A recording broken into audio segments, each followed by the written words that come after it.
Hello everyone, welcome back to my channel. ಈ video Saturday evening ಇಂದ start ಆಗುತ್ತೆ. ಯಾರಾದರೂ ಹೊಸದಾಗಿ ನನ್ನ ಚಾನೆಲ್ನ ನೋಡ್ತಾ ಇದ್ರೆ, ನಾನು ಸೀಮಾ ಅಂತ ಹೇಳಿ ಪಂಜಾಬಿಂದ ವ್ಲಾಗ್ಸ್ನ ಮಾಡ್ತಾ ಇರ್ತೀನಿ. ನೀವು ಫಸ್ಟ್ ಟೈಮ್ ನನ್ನ ಚಾನೆಲ್ನ ವಿಸಿಟ್ ಮಾಡಿದ್ರೆ ಪ್ಲೀಸ್ ಸಬ್ಸ್ಕ್ರೈಬ್ ಮಾಡ್ಕೊಳ್ಳಿ. ಈವ್ನಿಂಗ್ ಸ್ಕೂಲಿಂದ ಬಂದಿದ ತಕ್ಷಣ ಫಸ್ಟ್ ಮಾಡೋ ಕೆಲಸ ಮಕ್ಕಳಿಗೆ ಏನಾದರೂ ಸ್ನ್ಯಾಕ್ಸ್ ಮಾಡೋದು. ಅದರಲ್ಲಿ ನನಗೆ ಚಿಕ್ಕವರಿರುವಾಗ ಮಾಡಿಕೊಟ್ಟಿದ್ದಂಥ ರವೆ ರೊಟ್ಟಿ. ಇದಕ್ಕೆ ನಾನು ಸ್ವಲ್ಪ ರವೆನ ತಗೊಂಡು ಅದಕ್ಕೆ ಸ್ವಲ್ಪ ಉಪ್ಪನ್ನು ಹಾಕೊಂಡಿದ್ದೀನಿ. ಮತ್ತು ಯಾವಾಗ್ಲೂ ನನ್ನ ಹತ್ರ ತೆಂಗಿನಕಾಯಿ ತುರಿ ಈ ಥರ ಬಾಕ್ಸಲ್ಲಿ ಇರುತ್ತೆ. ತೆಂಗಿನಕಾಯಿ ತುರಿ ಮತ್ತು ಸ್ವಲ್ಪನೇ ಸಕ್ಕರೆ ಕೂಡ ನಾನು ಹಾಕೊಂಡಿದ್ದೀನಿ. ಸಕ್ಕರೆ ಹಾಕೋದ್ರಿಂದ ಸ್ವಲ್ಪ ಟೇಸ್ಟ್ ಚೆನ್ನಾಗಿರುತ್ತೆ ಟೀ ಜೊತೆ ತಿನ್ನಲಿಕ್ಕೆ. ಅದನ್ನೆಲ್ಲ ಹಾಕ್ಬಿಟ್ಟು ಚೆನ್ನಾಗಿ ಕಲಿಸ್ಕೊಳ್ಬೇಕು. ಇದಕ್ಕೆ ಸ್ವಲ್ಪ ಸ್ವಲ್ಪನೇ ನೀರು ಹಾಕೊಂಡು ನೀಟಾಗಿ ಕಲಿಸ್ಕೊಳ್ಬೇಕು. ತೆಂಗಿನಕಾಯಿಂದ ಕೂಡ ನೀರು ಬರೋದ್ರಿಂದ ನಾವು ಸ್ವಲ್ಪ ಸ್ವಲ್ಪನೇ ನೀರು ಹಾಕೊಂಡು ಕಲಗಿಸ್ಕೊಳ್ಬೇಕು. ಒಂದ್ ವೇಳೆ ನೀರು ಸ್ವಲ್ಪ ಜಾಸ್ತಿ ಆಗಿದ್ರೆ ಸ್ವಲ್ಪ ಹೊತ್ತು ಪಕ್ಕದಲ್ಲಿಟ್ಟರೆ ರವೆ ಅಲ್ವಾ, ನೀರನ್ನೆಲ್ಲ ಅಬ್ಸರ್ವ್ ಮಾಡಿಕೊಂಡು ಗಟ್ಟಿ ಆಗುತ್ತೆ. ಇವಾಗ ಈ ತರ ಒಂದು ಹಿಟ್ಟೇನಿದೆ ಈ ತರ ಕಲಿಸ್ಕೊಳ್ಬೇಕು. ಅಕ್ಕಿ ರೊಟ್ಟಿಗಿಂತ ಸ್ವಲ್ಪ ಮೆತ್ತಗೆ ನಾವು ಕಲಿಸ್ಕೊಂಡಿದ್ರು ಆಗುತ್ತೆ. ಊರ್ ಕಡೆ ಎಲ್ಲ ಇದನ್ನ ಬಾಳೆ ಎಲೆಯಲ್ಲಿ ತಟ್ಟಿ ಮಾಡ್ತಾರೆ. ಸೊ ಬಾಳೆ ಎಲೆಯಲ್ಲಿ ತಟ್ಟಿ ಮಾಡೋದ್ರಿಂದ ಅದರದ್ದು ಒಂದು ಫ್ಲೇವರ್ ಕೂಡ ತುಂಬಾ ಚೆನ್ನಾಗಿರುತ್ತೆ. ಬಟ್ ಇಲ್ಲಿ ನನಗೆ ಬಾಳೆ ಎಲೆ ಅಷ್ಟು ಅವೈಲೇಬಲ್ ಇರಲ್ಲ.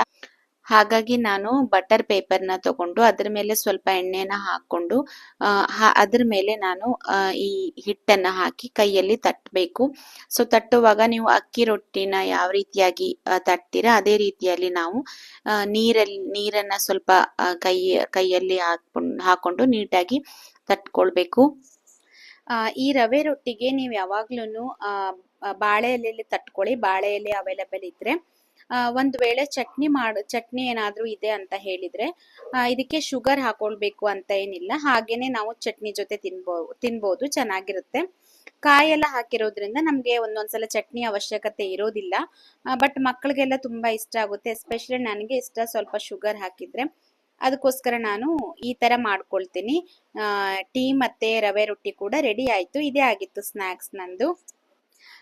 ಇದು ಸಂಡೇ ಮಾರ್ನಿಂಗ್ ನಾನು ಎಲ್ಲರಿಗಿಂತ ಫಸ್ಟ್ ಎದ್ದೇಳಲಿಕ್ಕೆ ಇಷ್ಟಪಡ್ತೀನಿ. ಮಕ್ಕಳು ಯಾರು ಎದ್ದಿರಲ್ಲ. ಸೊ ಆವಾಗ ನಾನು ಎದ್ದು ನನ್ನ ಫೇವ್ರೆಟ್ 1 ಕಪ್ ಕಾಫಿನ ನಾನು ಕುಡಿತೀನಿ. ನನಗೆ ನಾನು ಕೊಡುವಂತ ಟೈಮ್ ಅಂತ ಹೇಳಿದ್ರೆ ಅದೇ ಅಂತ ಹೇಳ್ಬೋದು. ಒಂದೊಂದ್ಸಲ ನನ್ನ ಹಸ್ಬೆಂಡ್ ಎದ್ದೇಳ್ತಾರೆ, ಅವಾಗ ನಾವು ಇಬ್ರು ಕೂತ್ಕೊಂಡು ಮಾತಾಡ್ಕೊಂಡು ಕಾಫಿನ ಕುಡಿತೀವಿ. ನಾನಿವಾಗ ಕಾಫಿನ ಮಾಡ್ಕೊಳ್ತಾ ಇದ್ದೀನಿ. ಈ ತರ ರಿಲ್ಯಾಕ್ಸ್ ಆಗಿರುವಂತ ಒಂದು ಟೈಮ್ ಅಂತ ನಮ್ಗೆ ಇರ್ಲೇಬೇಕು. ಅವಾಗ ಏನಾಗುತ್ತೆ ಅಂದ್ರೆ ನಮ್ಮ ಮೈಂಡ್ ಕೂಡ ರಿಫ್ರೆಶ್ ಆಗುತ್ತೆ. ಮತ್ತೆ ನಮ್ಮ ಮೇಲೆ ನಮ್ಗೆ ಕಾನ್ಫಿಡೆನ್ಸ್ ಅನ್ನೋದು ಜಾಸ್ತಿ ಆಗುತ್ತೆ. ಈ ತರದೊಂದು ರಿಲ್ಯಾಕ್ಸ್ ಆಗಿರುವ ಟೈಮು ನಿಮ್ಗೂನು ಇದೆಯಾ? ನೀವುನು ಈ ತರ ಟೈಮ್ ನಿಮ್ಗೋಸ್ಕರ ಕೊಡ್ತೀರಾ ಅಂತ ಹೇಳಿ ಕಮೆಂಟ್ ಮಾಡಿ. ಹಾಗೆ ನಾನು ಕಾಫಿ ಕುಡಿಯುವಾಗ ನನ್ನ ಫೇವ್ರೆಟ್ ಕಪ್ ಅಲ್ಲಿ ನಾನು ಆ ಕಾಫಿನ ಕುಡಿತೀನಿ. ಅವಾಗ ಏನಾಗುತ್ತೆ ಅಂದ್ರೆ ತುಂಬಾ ಏನೋ ಒಂಥರ ರಿಲ್ಯಾಕ್ಸ್ ಅಂತ ಅನ್ಸುತ್ತೆ ಮೈಂಡ್. ಮಾರ್ನಿಂಗ್ ನನ್ಗೆ ಏನೂ ಡಿಸ್ಟರ್ಬೆನ್ಸ್ ಇರಲ್ಲ.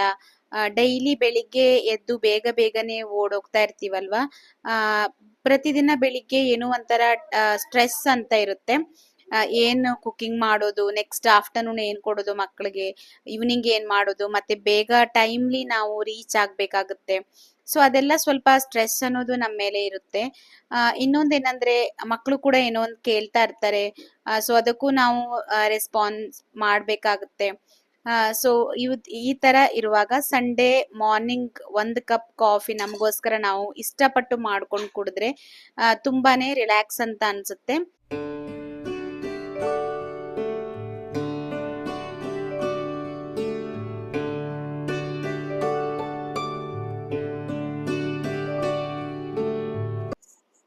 ಹಾಗೆ ನಾನು ಸಂಡೇ ಕಾಫಿ ಕುಡಿತಾ ನನ್ನ ಏನಾದ್ರೂ ಪೆಂಡಿಂಗ್ ವರ್ಕ್ ಏನೇನಿದೆ ಅದನ್ನೆಲ್ಲ ನಾನು ನನ್ನ ಡೈರಿಯಲ್ಲಿ ನೋಟ್ ಮಾಡ್ಕೊಳ್ತೀನಿ. ಎಸ್, ನಮ್ಗೆ ನೆನಪಿರುತ್ತೆ, ಆದ್ರೂ ಕೂಡ ನನಗೇನೋ ಒಂದು ಇದು ಖುಷಿ ಕೊಡುವಂತ ವಿಷಯ. ಹಾಗಾಗಿ ನಾನು ಅದನ್ನ ಮಾಡ್ತೀನಿ. ಏನೆಲ್ಲ ವರ್ಕ್ ನಾನು ಕಂಪ್ಲೀಟ್ ಮಾಡಬೇಕು ಅಂತ ಹೇಳಿ ನಾನು ಲಿಸ್ಟ್ ಮಾಡ್ಕೊಳ್ತೀನಿ. ಹಾಗೆ ಯೂಟ್ಯೂಬ್ ವಿಡಿಯೋ ಬಗ್ಗೆ ಆಗಿರ್ಬೋದು, ನಾನು ತುಂಬಾ ಬರ್ದಿಡ್ತಾ ಇರ್ತೀನಿ. ಬರ್ದ್ಬಿಟ್ಟು ಪ್ಲಾನ್ ಮಾಡ್ತಾ ಇರ್ತೀನಿ. ಅಟ್ಲೀಸ್ಟ್ ಒಂದು 10 ಐಡಿಯಾಸ್ ಬರ್ಕೊಂಡ್ರೆ ಅದರಲ್ಲಿ ಒಂದು 3-4 ಆದ್ರೂ ಕಂಪ್ಲೀಟ್ ಮಾಡ್ಬೇಕು ಅಂತ ಅನ್ಸುತ್ತೆ. ಹಾಗಾಗಿ ನಾನು ಇದೊಂದು ಯಾವಾಗ್ಲೂ ನನಗೆ ಈ ತರದೊಂದು ಹ್ಯಾಬಿಟ್ ಅನ್ನೋದು ಆಗಿದೆ. ಹಾಗಾಗಿ ನಾನು ಸಂಡೇ ಏನೆಲ್ಲ ಕೆಲಸ ಮಾಡಬೇಕು ಅಂತ ಹೇಳಿ ಲಿಸ್ಟ್ ಮಾಡ್ಕೊಂಡಿದ್ದೀನಿ. ಹಾಗೆ ಸಂಡೇ ಬ್ರೇಕ್ಫಾಸ್ಟ್ಗೋಸ್ಕರ ಹೆಸರು ಕಾಳಿನ ದೋಸೆ ಮಾಡಿದ್ದೆ. ಹೆಸರು ಕಾಳಿನ ದೋಸೆ ವಿಡಿಯೋನ ನನ್ನ ಶಾರ್ಟ್ ವಿಡಿಯೋದಲ್ಲಿ ನಾನು ಅಪ್ಲೋಡ್ ಮಾಡ್ತೀನಿ. ಹೇಗೆ ಮಾಡೋದು ಮತ್ತೆ ತುಂಬಾ ಕ್ವಿಕ್ ಆಗಿ ಮಾಡ್ಕೊಳ್ಬಹುದು. ತುಂಬಾ ಈಸಿ ಕೂಡ, ಮತ್ತೆ ಎಷ್ಟು ಹೆಲ್ದಿ ಅಂದ್ರೆ ಮಕ್ಕಳಿಗೆ ಇದನ್ನ ಕೊಡ್ತಾನೆ ಇರಬೇಕು. ಅಟ್ಲೀಸ್ಟ್ ಏನಿಲ್ಲ ಅಂದ್ರೂ ವೀಕ್ಲಿ ಒನ್ಸ್ ಹೆಸರು ಕಾಳು ನಾವು ಮಕ್ಕಳಿಗೆ ಕೊಡ್ಲೇಬೇಕು. ಅಷ್ಟು ರಿಚ್ ಪ್ರೋಟೀನ್ ಇದೆ ಇದರಲ್ಲಿ, ಮತ್ತೆ ತುಂಬಾನೇ ಒಳ್ಳೇದು. ಇವಾಗ ಸಮ್ಮರ್ ಆಗಿರೋದ್ರಿಂದ ನಮ್ಮ ಬಾಡಿನೂ ಕೂಡ ಕೂಲ್ ಆಗಿರ್ಲಿಕ್ಕೆ ಸಹಾಯ ಮಾಡುತ್ತೆ.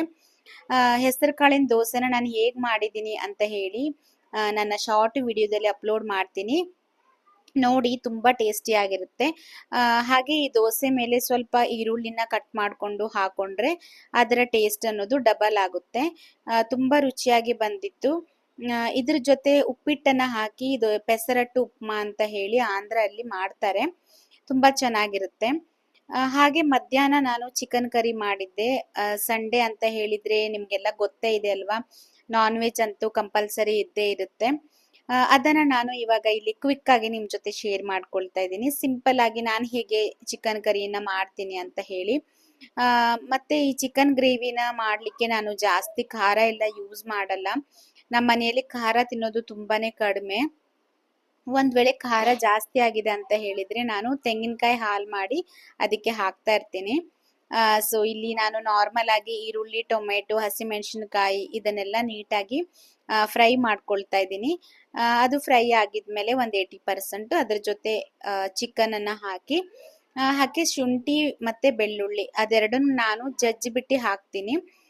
ಮುಂಚೆ ನಾನು ಪ್ಯಾಕೆಟ್ ಇಂದ ಇಲ್ಲಾಂದ್ರೆ ಮಿಕ್ಸಿಯಲ್ಲಿ ಮಾಡಿ ಫ್ರಿಜ್ ಅಲ್ಲಿ ಇಟ್ಕೊಳ್ತಾ ಇದ್ದೆ. ಇವಾಗ ನಾನು ಆತರ ಮಾಡ್ತಾ ಇಲ್ಲ. ಇದನ್ನ ಈ ತರ ಜಜ್ಜಿ ಹಾಕಿದ್ರೆ ಟೇಸ್ಟ್ ಅನ್ನೋದು ತುಂಬಾ ಚೆನ್ನಾಗಿ ಬರ್ತಾ ಇದೆ. ಹಾಗಾಗಿ ನಾನು ಜಜ್ಜಿ ಹಾಕ್ತಾ ಇದ್ದೀನಿ. ಇಲ್ಲಿ ನಾನು ಚಿಕನ್ಗೆ ಏನು ನೀರೇನು ಹಾಕ್ಲಿಲ್ಲ, ನೀವು ನೋಡ್ತಾ ಇರ್ಬೋದು ಅದರದ್ದೇ ನೀರು ಬಿಟ್ಕೊಂಡಿದೆ. ಒಂದ್ ವೇಳೆ ನೀರು ಕಡಿಮೆ ಆಗಿದೆ ಅಂತ ಹೇಳಿದ್ರೆ ನೀವು ಹಾಕೊಳ್ಬಹುದು. ಇನ್ನೊಂದೇನಪ್ಪಾ ಅಂತ ಹೇಳಿದ್ರೆ ನನಗೆ ಕುಕ್ಕರಲ್ಲಿ ಮಾಡೋದಕ್ಕಿಂತ ಈ ತರ ಬಾಂಡ್ಲಿಯಲ್ಲಿ ಮಾಡೋದು ತುಂಬಾನೇ ಇಷ್ಟ ಆಗುತ್ತೆ. ಸೊ ಇವಾಗ ಇದು ಕರಿಬೇವನ್ನ ಸ್ವಲ್ಪ ಹಾಕಿ ಇವಾಗ ನಾನು ಖಾರನ ಸೇರಿಸ್ಕೊಳ್ತಾ ಇದ್ದೀನಿ.